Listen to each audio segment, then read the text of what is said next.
Welcome to the 3-0 show, part of the Athletic Baseball Show. Derek Van Riper here with Britt Giroli. It is Thursday, June 16th. On this episode, we will discuss Juan Soto and his long-term future with the Nats, possibly somewhere else. We'll talk about a setback for Steven Strasburg in his latest bid to come back and be the amazing Steven Strasburg. Might be a little while longer before we get a chance to see him even attempt that again. We get some injury updates to pass along. It seems like the Mets are starting to get healthy at just the right time with some extra heat from Atlanta and Philadelphia. I have a growing fear for White Sox fans, Britt, that the White Sox might be this year's Padres. They are snake bit by injuries. They've had a lot of stuff going wrong throughout the first half. Obviously, a lot of baseball to play. We'll dig into that. And then we're going to talk about the Rangers, a second place team that you rarely think about, which is not the best way to sell a team, but I do think there are more interesting players in Texas, maybe a more interesting team there than people are giving them credit for. So we'll dig into that. We'll also try to have some fun with numbers. And if there's time, we'll make a bronze medal prediction for the NL Central. Yeah, we think it's Cardinals, Brewers, Cardinals at the top, but who's actually taking third in the NL Central this year? We'll save that for the end, though, because of all of our topics, that's the one that I'm admittedly the least excited about. But I want to start with Juan Soto. He is probably okay after the little scare with the knee injury earlier this week. The bigger question is there are rumors about trading him. You debunked those last week. I think I'm with you. I think those are ridiculous as far as in-season trades go this year, especially. The bigger question to me is, are the Nationals going to make that long-term commitment to him? Are they going to make him a franchise player? Are they going to make him the highest paid player in baseball? Because I think that's ultimately what it's going to take to keep him in a Nationals uniform for what could be ultimately the rest of his big league career. Yeah, so I think what makes this tough to answer is the fact that the Nationals are selling. So we don't know what ownership group we're talking about. So I think if the Lerner family was going to stay in DC, we'd have a better picture of, okay, historically they have paid pitchers, they haven't played position players. And we can kind of lean a little bit on precedent. We can look at the payrolls that they've had and say, can they afford to pay Juan Soto and still field a competitive team around him? But the Lerners have one foot out the door. They're trying to sell this team. This is an organization in flux from the very top levels on down. Mike Rizzo, Davey Martinez have options for next season. Nobody really knows the direction of this organization. So I think it's almost impossible to say what's going to happen with Juan Soto in terms of DC. And I went on a podcast yesterday and was asked this same question. And, if you were to tell me that a Steve Cohen was going to buy the Nationals, a guy like that with those spending habits, you feel a lot better about that, right? But you just don't know what you're going to get here. And I think it makes it a lot tougher to say definitively one way or the other. I think by this time next year, we'll have a much clearer picture of who ownership is, of what direction they're going. And if the Nationals as a team aren't headed in the right direction, I think Juan Soto could be a guy they would trade next July at the deadline. But as for this year, they're kind of just in limbo. They are very much a team kind of floating through this season, as sad as that is to say. And I think it doesn't seem unrealistic to me that if you have Juan Soto, you have, once in a decade type player. And maybe, I think I don't think it's controversial at all to look at what he's done to this point in his young career and say he's laying the foundation of being a Hall of Famer someday. That's what he has done so far. As hitters go, his early season or his early career projections are more in line with players like Mike Trout and Albert Pujols and Miguel Cabrera. Players like that rarely become available at this age. I think it almost makes more sense if they are going to trade him, if they're not going to make a long-term commitment because of the uncertainty with ownership, because of the uncertainty in the front office. Do it this offseason when you have the entire league in a position to make their best possible offer for him. You will absolutely max out the return when you have 29 other teams. Well, we know it's not really 29, but when you have every other possible buyer out there throwing everything at you to get Juan Soto and then probably extend him, that to me seems like the sweet spot to max out the long-term value. And I think the future in DC, it's not particularly bright. They're in an extra difficult spot just because this organization is not packed with young talent right now. They're finally at the success hangover phase of they're winning from a few years ago, right? Like this happens to most teams. You win a World Series, your core gets old, players get more expensive, and usually you have to press reset. And they're kind of living in that space right now. And Soto's the kind of player that I think you're not wrong to make the 12-year commitment to. Like, if there's anyone you're going to give a 12-year contract to, he's at or near the top of that list. But they have to do so many other things, change so many other things about this organization before they're going to win again. That's what I think makes this more complicated than just, is he worth 12 years and 450 million or whatever the final numbers end up being? Yeah. So are you assuming this winter that new ownership has taken control? Because I also think there's an element of, why would the Lerner family want to be known in Washington Nationals history as the ownership group that traded away Juan Soto? Why would Mike Rizzo want to be known as the GM if he's not staying past this ownership group that traded away Juan Soto? So I think that's another complicated factor here, right? I don't know how quick the sale is going to go, but if the Lerners are still in place, I'd be very surprised if they said, yeah, let's explore trading Juan Soto, because what does it matter to them at that point in time? They're just protecting their own legacy. And keep in mind, this is an ownership group that said to Mike Rizzo, you cannot trade Bryce Harper. They wanted to trade Bryce Harper. And before, Mike Rizzo wanted to trade him before he hit free agency and was just going to walk. The Lerner family said no. So there is some precedent for them to keep a star. It also makes them a more attractive team to ownership groups, many who fall in love with stars. I mean, you look at DC, Ted Leonsis, who owns the Wizards, he owns the Capitals. He's in love with stars. Many owners want to buy a team with a star. It makes the Nationals a more attractive purchase. So while I agree on paper that, yeah, let's wait till the offseason, I still don't really see that happening unless there's a new ownership group in place for kind of a myriad of reasons.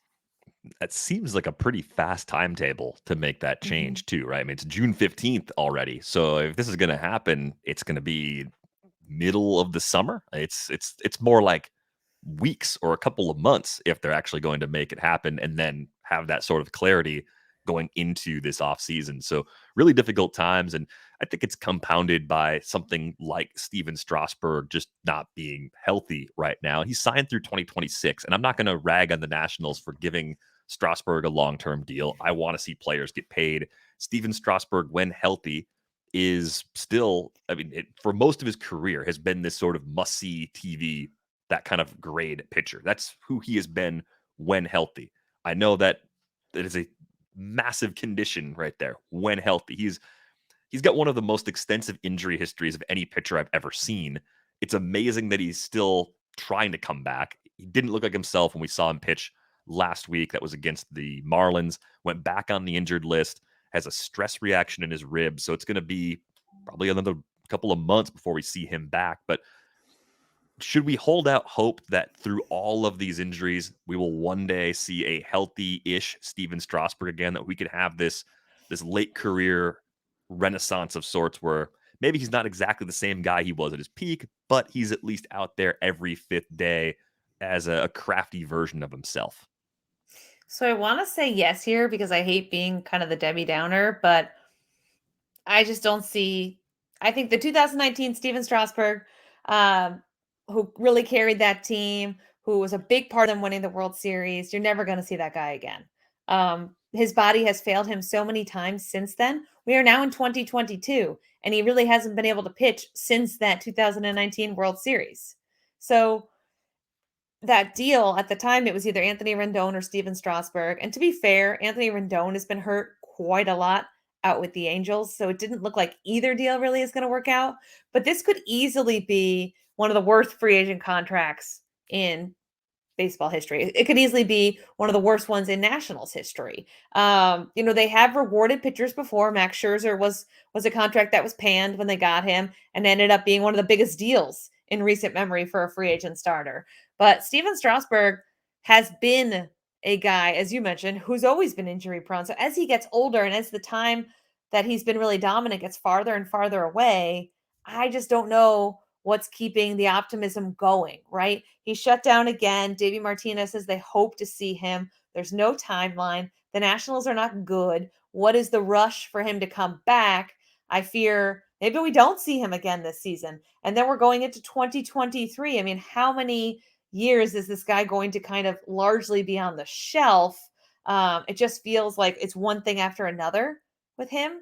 And I just don't have a whole lot of confidence that we're going to see the vintage Steven Strasburg again. Yeah, it's the mix of wear and tear and bad luck, kind of both of those things. And the decision to extend a pitcher with the injury history he had, even at that time, it was very risky to put it mildly. I didn't think it could go. I didn't think it would go this poorly. This was Mhm. always a possibility. It always is with a pitcher. It's just such a disappointment because there's so much to like about Strasburg when everything is going well. So tough times in DC. Just a team that doesn't have a ton of long-term talent on the big league roster right now. Turnover coming probably at multiple levels and lots of quality teams right now in that division. It seems like it could be a rough couple of years overall for this franchise. Let's talk about the Mets for just a couple of minutes. It seems like they are getting healthy at a time when pressure is coming. Atlanta playing really well right now. The Phillies, ever since making the change, letting Joe Girardi go and installing Rob Thompson as their manager, they're mostly a different team. Still have some issues in the bullpen to address, but they're getting great results. They're hitting the way we expect them to. That's been the big part of their turnaround. But Scherzer, it seems like, has a chance to maybe get back a little sooner than expected from that oblique injury. Yeah, he had that PRP injection, and he's what they call a fast healer, right? Multiple athletic trainers that I've talked to over the years have said that nobody knows his body as well as Max Scherzer. So he was always going to be a guy who pushed that timeline in my mind. He's going to be a guy that knows when he's right, and when he's right, he's going to come back and he's going to push it hard, and he's going to be the grunting, screaming, swearing Max Scherzer that we all know and love to watch, right? So I do think that that's a really positive development. Obviously, with DeGrom, there's always that sense of I don't want to call it Strasburg S because it's to a much lesser degree, but there is always that sense of, is he going to have a setback? Is he going to come back and re-injure himself?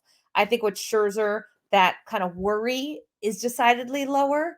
But what's been crazy about the Mets is they go on this West Coast road trip, and all these Mets fans were super worried because they have a really tough June schedule. And they come out of that West Coast road trip with a winning record. And yeah, it wasn't, the same pace as the Braves or the same pace they had earlier this year. But to do it without Scherzer and DeGrom, which a bunch of other guys getting beat up. You heard Steve Cohen tell the New York Post yesterday that he hasn't ruled anything out in terms of trade deadline acquisitions. I mean, the Mets are going to keep their foot on the gas here. And I know the Braves are coming and they're coming hard, but you saw Chris Bassett 8 really strong innings last night.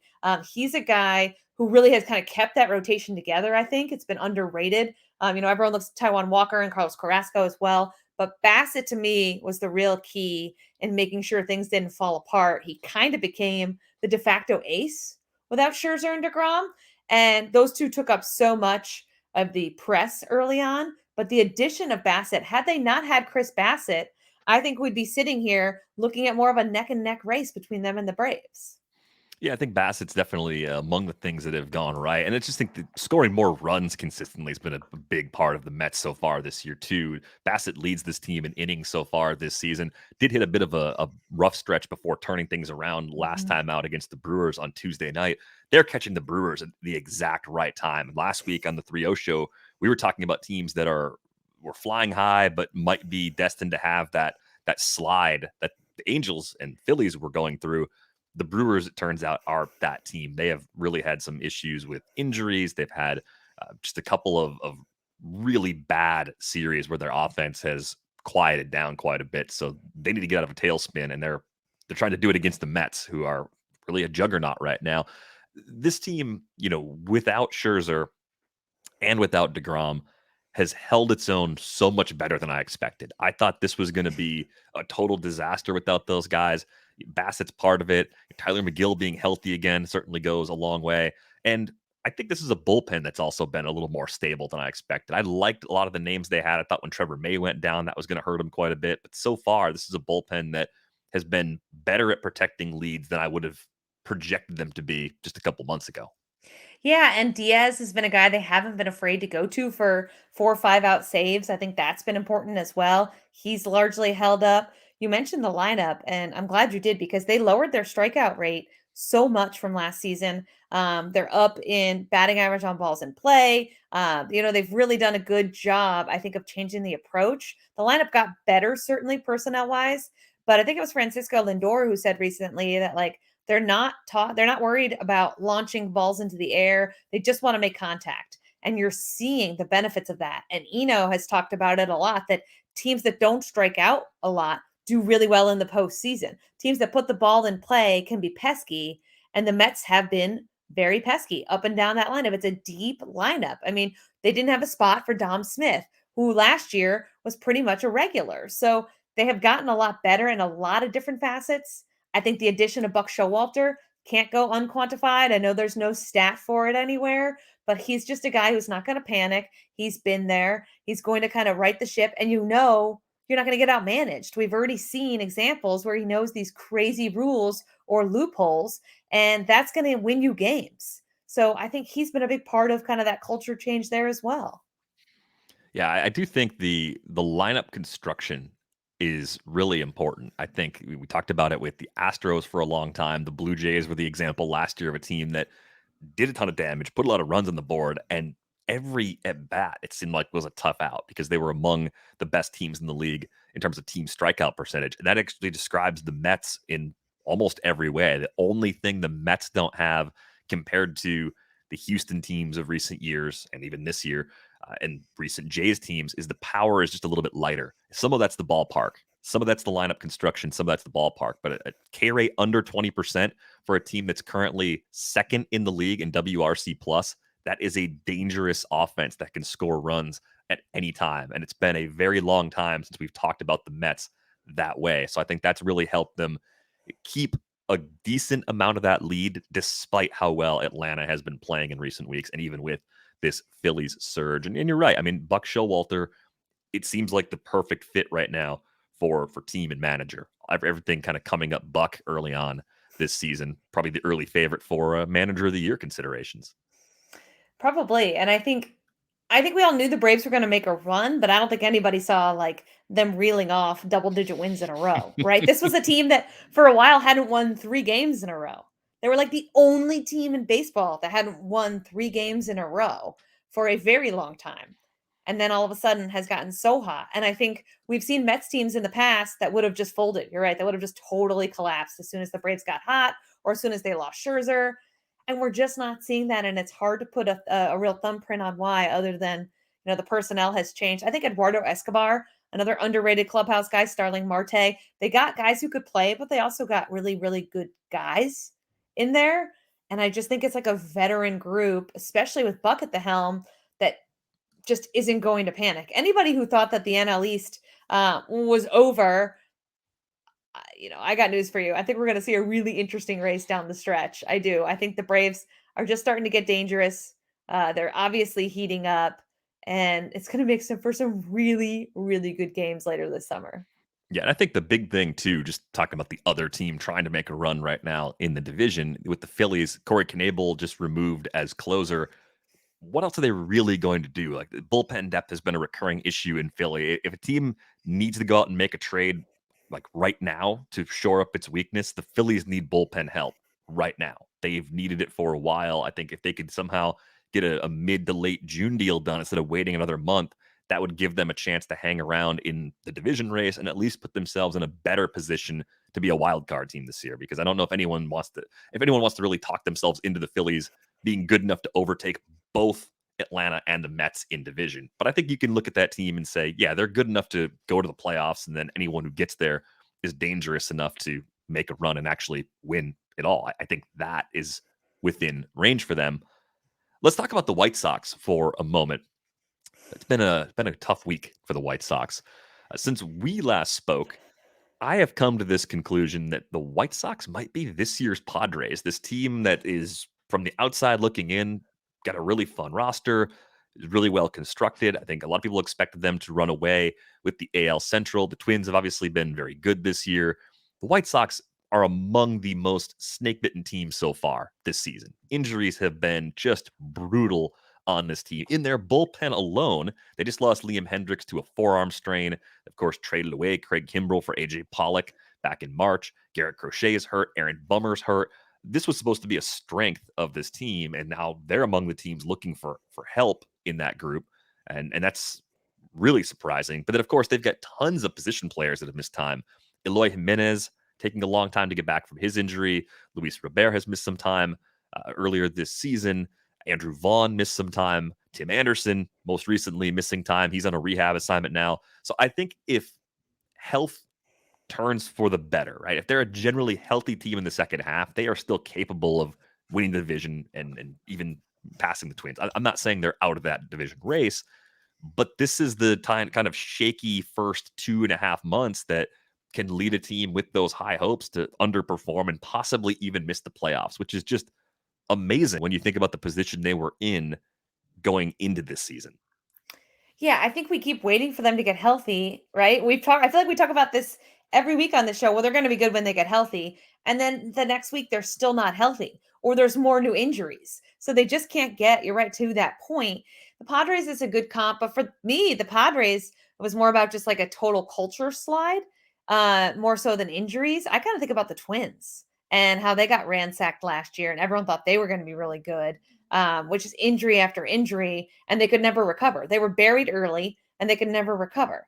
I do wonder what the White Sox do at the trade deadline. Are they a team that, like the Phillies, could benefit from being proactive here and just adding now because this is slipping away? They're not buried yet, but if they wait another month, month and a half, and things aren't getting better, they are in danger of being too far back. And Rick Hahn and Kenny Williams there in that front office in Chicago have shown the ability to take big swings. They have said that they're going to be active in adding at the trade deadline. They're not going to be deterred by their record.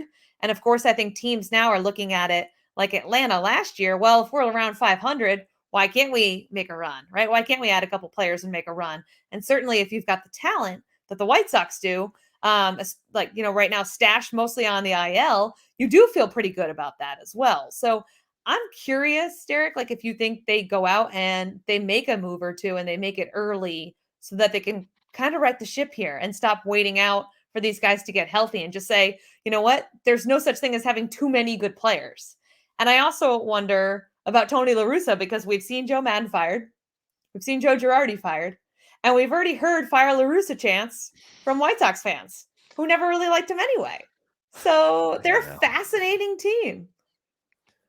It didn't make sense from the outside looking in. And of course, it's the relationship between Tony La Russa and Jerry Reinsdorf, owner.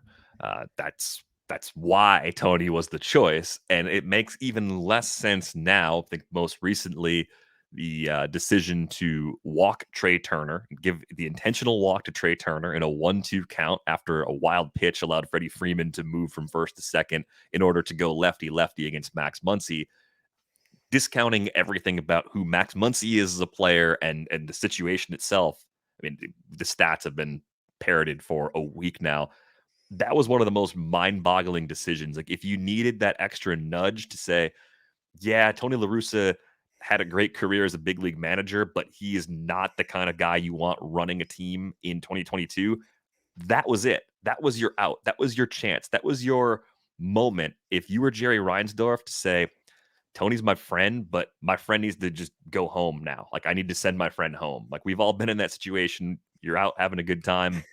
One of your friends needs to go home. And if you are a good friend to that person, you get them home. You say, hey, I love you. We're going to go. We're out of here. And you just leave. I think that was the window to do it. They didn't do it. I don't think it's going to happen.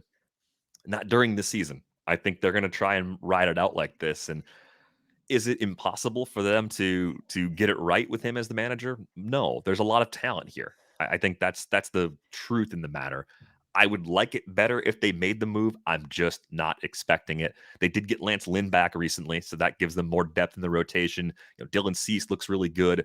Giolito can be an ace when it's going right. Michael Kopech's knee injury doesn't seem to be as bad as initially feared. So there are a lot of silver linings here, but I think one of the flaws with the White Sox roster from the beginning, it was improved upon this year compared to last year. Their depth never looked quite the same as a team like the Dodgers or the Mets or even the Yankees, those kind of perennial playoff teams where when a couple things go wrong, they always have quality players to fill in.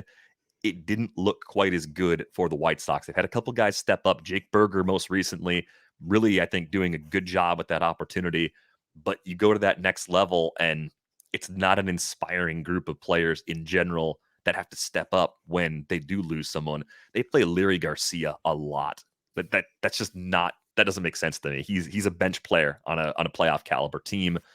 So all this is to say, as bad as this first half has been, they are still good. I am just worried for the sake of White Sox fans that they could be the fun team that gets left out of the party at the end of the season because of all these injuries they've had to withstand here in the first half. Let's talk about the Rangers for a moment, Britt, because they are a second place team that people rarely think about. Now, be honest, when's the last time you thought about the Rangers? Was it maybe in the off season when on this podcast we took 5 minutes to spend $300 million? Like, was that the last time you really thought about the Rangers? It was yesterday when you said, "Hey, on the rundown, I want to talk about the Rangers," and I was like, "What? What's going on with the Rangers? Why?" Uh, Fair. so you're right. We don't talk about the Rangers really at all. And I think, well, they also got off to like a not great start, right? And so I think there was a lot of excitement this winter, and then they didn't start that well. And we were like, ah, forget the Rangers. They're gonna need a few more years. That's really, I think, what happened. Yeah, and I think this is a team that it's probably similar to what we saw from the Mariners last year. The best case scenario is that they're playing meaningful games with a path, but not a likely path to the postseason the last couple weeks of the season. That'd be a good year for Texas. That'd be a step forward. They've got a lot of really good prospects knocking on the door. One of their best prospects, maybe their best prospect, Josh Young, might not make it back until September, coming off of a major shoulder injury. He was supposed to be up last year, had a foot injury, so it's just been a rough kind of 2-year stretch for him. But they've got a lot of young talent in this system knocking on the door, not quite ready now, not quite ready to go all in for a playoff run this season.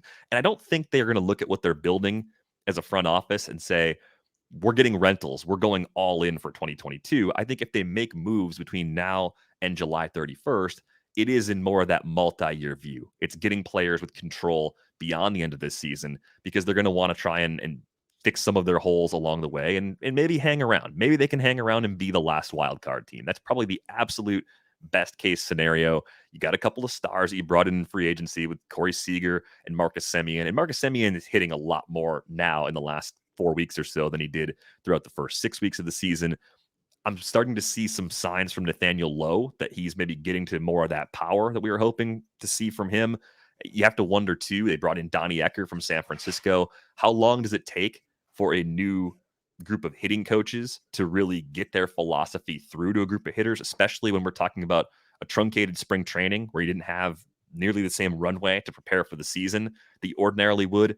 Like, it would not surprise me if this offense keeps taking steps forward. They brought up Ezekiel Duran, looks like a really nice infield piece. They got him in the Joey Gallo trade last summer. A couple of veterans kind of sprinkled in.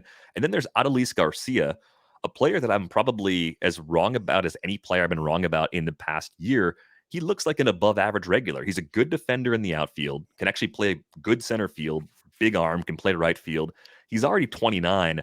I guess the question for me with Garcia is he the kind of player that they would actually be trading to get more long-term pieces, even though they have control and would have him for a few seasons? I wonder if they view him as the kind of player that has a reasonably short window to play at this level where he's a 3 to 4 WAR player. Yeah, it's a good question. And I agree with you. This isn't the year to go all in and add the rentals. And they've certainly benefited from a couple things, right? The Angels collapse has like kind of boosted them in the AL West. And really, I don't think anybody saw quite a dramatic decline from grace the way the Angels have had. And that certainly has helped them. I think when you look at this team, you look at the young guys and you often wonder, and Kansas City's a great example of, I thought they would be better. The young guys just haven't been ready yet. And in Texas, you've seen them bring up a lot of young guys. And, the question is like, are they big leaguers right now? Like, is Duran a big leaguer right now? Is Jesus Tinoco, who's another like 26-year-old, well thought of prospect, are they big leaguers? You're going to see that. I think this year you're going to at least let these guys get their feet wet and see what they can do.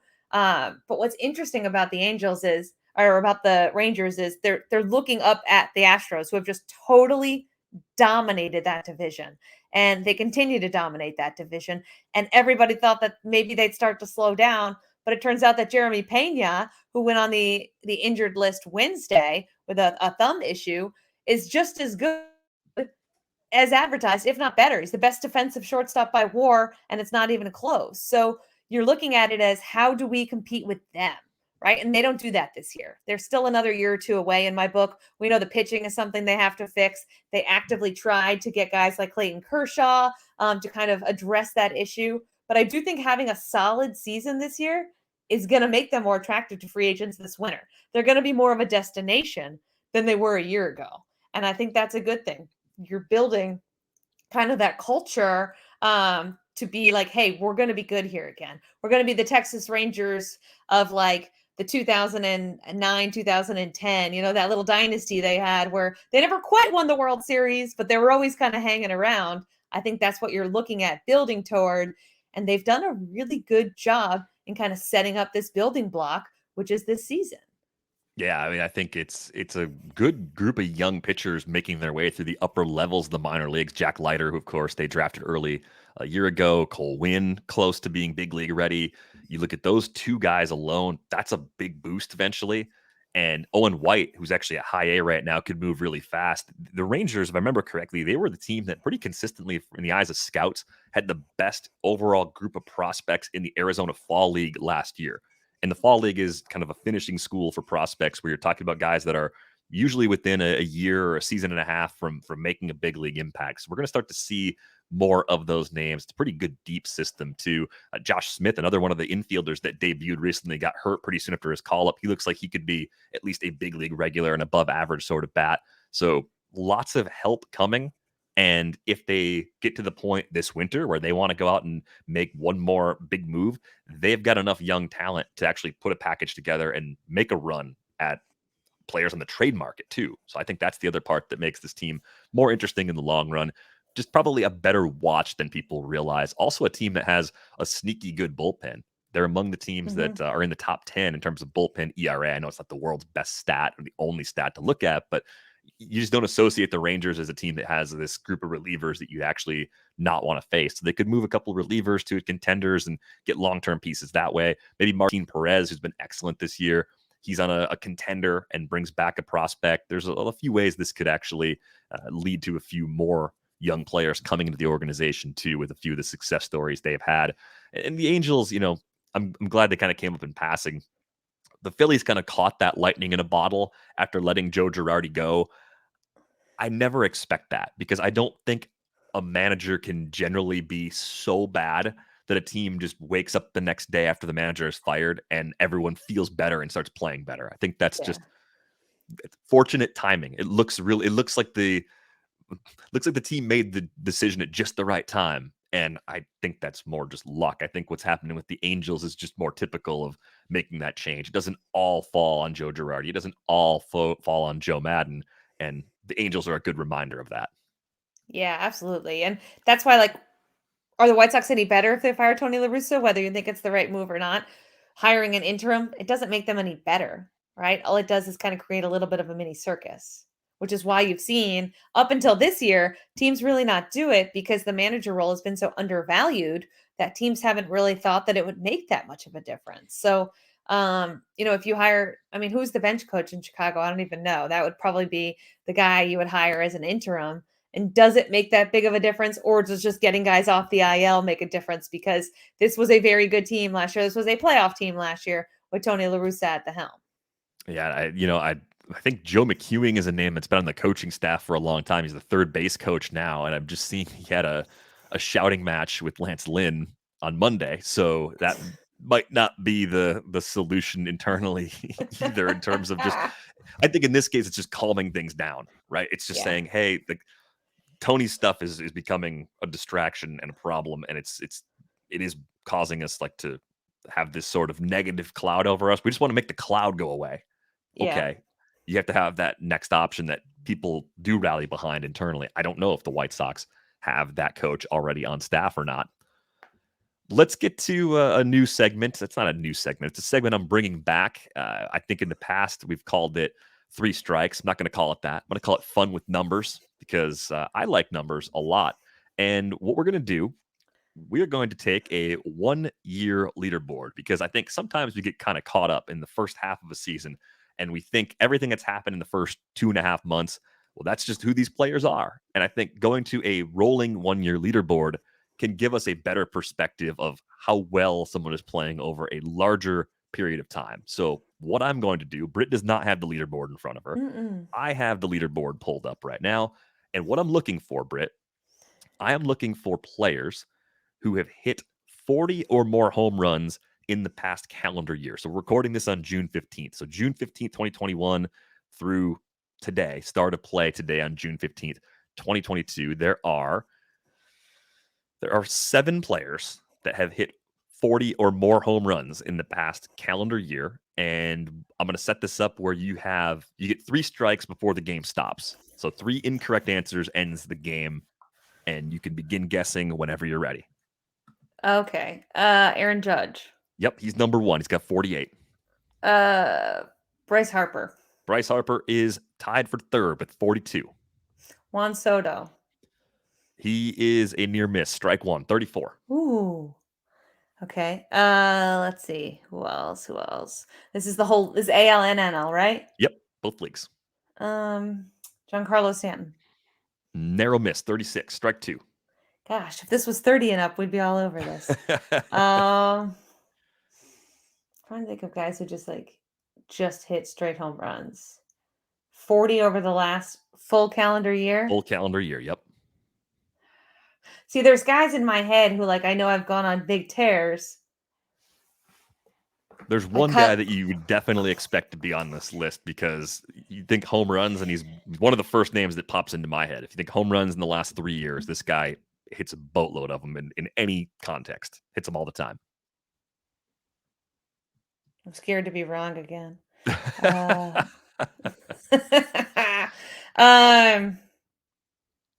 I mean, no Soto. Acuna was hurt. Tatis has been hurt. That's a big part of it. It's just staying healthy.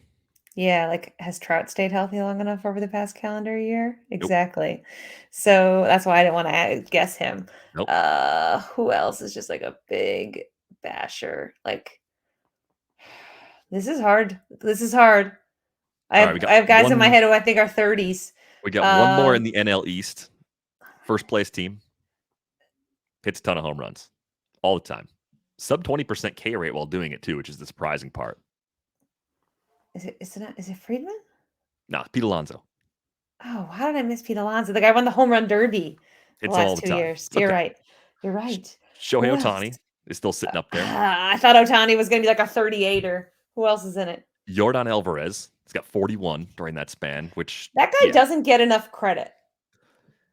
I don't think he does either in the broader baseball conversation. I think he gets appropriate recognition in Houston and in fantasy baseball circles. I think those are the 2 places where Yordan Alvarez is fully appreciated, but he has been, since breaking into the league, about as good of a hitter as anybody in baseball. Yes. He's in that stratosphere as a hitter. But he doesn't ever come up when you talk about the best 5 to 7 hitters. Yeah, which is weird because he, by numbers, clearly is. Yeah. Yes. The guy after him comes up all the time. He belongs there. As one of the best hitters? Yep. In the 40? We got one more still? He's down a little bit this year. Yeah, you got actually 2 more. This guy's down a little bit this year compared to last year, but the expectations were off the charts high after last season. I can't believe Soto's not in there. He was an MVP. Well, he had a really slow start to this year, and that probably hurt him. Yeah. Expectations off the charts after last year. God, I'm terrible in these game show formats. Vlad Jr. is on here. Vlad 41. Jr. Same number as Yordan Alvarez. And then Vlad Jr. The one that you could have given me, 5 to 6 strikes, and I still probably wouldn't have got, is Salvador Perez. He's still sitting there with 41 home runs over the past calendar year. And that's with some missed time and a really sluggish start to his 2022 season. So interesting. A few near misses on this. Paul Goldschmidt, who has just been unbelievable this year, sitting at 39. Jose Ramirez, 38. Rafael Devers, 38. Austin Riley sitting there at 37. Marcus Semien, despite the really slow start to his season, 36 homers in his past calendar year, doing it with a 241, 310, 474 line. So really odd shape. And then the other really surprising player, CJ Crone, is on here. He's hitting 293 with a 364 OBP, a 563 slug, 36 home runs in the Wow. past calendar year, which, yeah, he's doing it in Colorado, but that's still really impressive. Yeah, Goldschmidt to me was another guy I was going to guess, but I'm like, oh, he strikes me as a 35er. It's such a fringy guess. Where's Stanton on here? 38? Is that what you said? 36. Yeah, he's 36. up Yeah. there. There's so many guys that I was like, oh, does he have 40 though? 40's a lot. Like Manny Machado had a great year this year, but he didn't really play that well last year, right? So it's very interesting to think about it in terms of this past calendar year, because you're right. All we want to do is all I was doing was associating it with guys we're mashing now, and not kind of over that long term. Yeah, it just softens the recency bias a little bit, which I think it's easy. I get caught up in that all the time, looking at players from kind of a fantasy perspective, especially. The name that I want to talk about with you a bit is Giancarlo Stanton. I never thought this was possible, but has Giancarlo Stanton gone from guy who was frustratingly hurt all the time and subsequently, in the eyes of some, an overrated player? Has he become underrated? Do people just kind of look right past who he still is as a hitter? I mean, I I think think so. he kind of seems lost in the shuffle somehow in an amazing Yankees lineup. Just doing his job, just being healthy. Played 139 games last year, so he's not. Yeah, he's not going to give you 155 or 160 games. It's a short list of players that even do that anyway. But he's on pace to play about 140, 150 games again this year. Numbers are almost identical to last season. And he's still really dangerous. I mean, I think every time they put up a StatCast leaderboard, like hard hit balls, barrels, max exit velos, distances, Stanton's always there. He Yeah. is that guy. He's that player still. So how has this happened? How has Giancarlo Stanton become an underrated player? Now, I'm so glad you brought that up, because I think that too. I think a couple things. One, this has become Aaron Judge's Yankees team, right? Like this has become Judge's team. And there's a lot of talk now because Judge is going to arbitration, and he's going to hit that free agent market, and he, God knows what he's going to get because he gambled on himself, turned down the Yankees offer, and now has played himself into a much bigger contract. But I think he is overshadowed to some extent. I think there were these monster expectations on him. And then, as you mentioned, he had those down years. He couldn't stay healthy. And that has still followed him around. I hear people say all the time, like, oh, well, Stanton's injury prone. And well, he played a lot last season and he's playing a lot this year so far. So can he, I don't know if you could ever really shed that label, but can we at least say that this guy has shown no signs of slowing down in terms of bat speed and how hard he's hitting balls? And, you see hitters as they get older and that stuff goes, right? And we haven't seen that go on Stanton. So it is really interesting to say someone is underrated in New York, but you never hear about the guy. He doesn't speak much to the media. They've got great storylines there. Nestor Cortez and, obviously Garrett Cole is always going to be a story. And I just think, he's kind of gotten lost in the shuffle to some extent. And maybe that's been good for him, right? Like maybe when we were talking about him and he was in the spotlight, there was a little bit of that. Can he handle New York when he came to the Yankees, when he didn't play well? Like this isn't Miami anymore. There was a lot of that in the media. There was a lot of sense of that in the organization. And I don't think you're seeing that anymore. So maybe it's better that we don't talk about Giancarlo Stanton for Giancarlo Stanton's sake. Yeah, I mean, his first season with the Yankees, he was 28% better than a league average hitter. And yeah, that was a step down from what he did when he popped the 59 homers with the Marlins the year before that. But 28% better than league average is a very good player. It's usually an all-star caliber player. And he's been better in the years since, even though there were injuries. And he played 18 games back in 2019. So he missed the year of the rabbit ball. That was a year he probably would have hit 50 home runs in Yankee Stadium with that ball. Maybe 60, because he hit 59 a couple of years before that. Pandemic shortened year, only played 23 games out of 60. So that gets held against him too. And it looks so much worse on a Fangraphs page or on the back of a baseball card, but it's 23 out of 60, right? If it were 85 out of 162, it would still look bad, but it wouldn't look as bad as a 23 looks in that column. I just think the flaws that he has, yes, he's not a great defender and he's a below average base runner, but he's such a fun player because he hits missiles. Yeah. It's just remarkable to me that the narrative is flipped around to the point where now I think he's under the radar in part because of Judge, and just in part because maybe there was Giancarlo Stanton fatigue. This type of player just doesn't get the recognition he deserves. But I'm blown away. I look at the projections for him rest of season. Where do you think Giancarlo Stanton ranks projection wise among hitters? I'll use the BATX StatCast heavy sort of projection system. Where do you think he ranks in terms of projected WRC plus for the rest of the season? He's got to be in the top tier. I would say like top 15, top 20. Ought to be, right? Yeah, I would think so. Maybe I should write about him now, but then he'll be terrible if I write about him. And you don't want to bring that upon him. He's just barely outside the top 30 in projected WRC plus, but I don't think people think of him as a top 30 type hitter anymore. And he clearly is one of the more feared hitters in the league. So just a fun player that I think deserves a little more recognition. And again, those 1 year leaderboards, they're a lot of fun. They just give you a better idea of what's really happening over a longer span of time. And you realize, oh yeah, Giancarlo Stanton's been healthy and he still hits when he's healthy. And he's one of the many reasons why the Yankees have currently the best lineup in baseball. One last question to get for you, Britt. This one could be a quick flyby if we want it to be. Who's actually taking the bronze medal in the NL Central, right? Cardinals, Brewers, Brewers, Cardinals. I think that's the consensus top two in whatever order you might like them. But out of the Cubs, the Pirates, and the Reds, the end of the season when the dust clears, who's actually taking third in that division?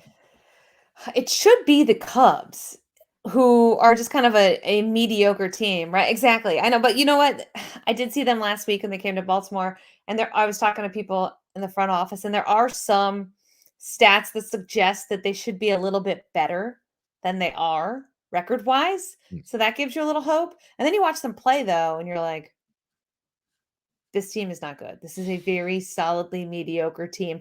And I would really struggle to put them third here, DVR, except the options below it. Like, am I going to pick the Reds or the Pirates? I don't know. I mean, the Reds have I think done what nobody thought, which is bounced back after just a horrific start to the season. But, you know, that team has been stripped. That team is just not made to win right now. And the Pirates are still in this perennial rebuild, and they haven't really shown a whole lot of signs of kind of all of a sudden being a competitive team. But this is the NL Central, so I guess this could very easily be a well under 500 team in third place. So I'm going to go with the Cubs just because I think on paper they should be the third place team. I don't know if they're going to play to that as well, but God, this is just a really interesting question. We should do this more. Like, who's going to place fourth in this division? Because it's so much tougher than picking who's going to win. Right? These teams are all just like meh. I think the Reds have more things I like on their big league roster right now than the Cubs. I think the Cubs are going to move some players. I mean, I think David Robertson, the great reliever, is going somewhere. He's among the many relievers that'll be traded, right? Part of it with the Reds, Votto's healthy now and he looks like himself. Jonathan India is finally back. Tommy Pham might get moved to a contender. He might not, though. Tommy Pham might just be there all season. Brandon Drury has been a good story. I like Tyler Stevenson a lot as a young catcher. They're probably stuck with Mike Moustakas. It wouldn't surprise me if Moustakas just popped 15 home runs in the second half with the playing time in the ballpark. So I think they're going to be one of those kind of pain in the butt teams for everybody else in the NL over the course of the second half because it's tough to play in that ballpark. Ball flies out of there. We're in the gross hot part of the season now where it's 80, 85, 90 degrees at game time most nights. So I think that also makes it even worse having to go into Cincinnati. So top to bottom, the lineup's not bad. The young pitching, especially, they're going to get Nick Lodolo back. Hunter Green looks like he's taking some strides. I could see them being a little better with some of their young pitchers in the second half as well, even if they take Tyler Mahle and trade him to a contender. So there's enough here where I could kind of see it. I think the Reds' longer-term future is very difficult to figure out compared to the Cubs, who we know will spend when they have the opportunity and got a nice influx of young talent at the trade deadline last season. And even the Pirates, who have been drafting early and rebuilding and rebuilding and rebuilding. I think their longer term trajectory is better than Cincinnati's as well. But I like the Reds as the team that ends up finishing third in the NL Central this year. And I feel like the I like the Reds part of that's going to get cut out and just turned into some kind of meme or something. And I'm really not looking forward to that. That's amazing. I can't wait to tell Eno that you actually said I like the Reds in a sentence. So Eno, by the way, on the IL this week. IL undisclosed, but tweeting a little. Yes, tweeting a little. You know what? He goes to an island and gets sick. I'd feel bad for him, except he was just in Hawaii. So. Yeah, it sounds like he's feeling a lot better. So hopefully we'll have him back on the pod by this time next week, maybe even for Rates and Barrels on Thursday. But we need to go. Before we go, I should let everyone know you can get a subscription to The Athletic for just $1 a month for the first 6 months at theathletic.com/baseball show. You can find Britt on Twitter at Britt_Giroli. You can find me at Derek Van Riper. The Athletic Baseball Show returns on Friday.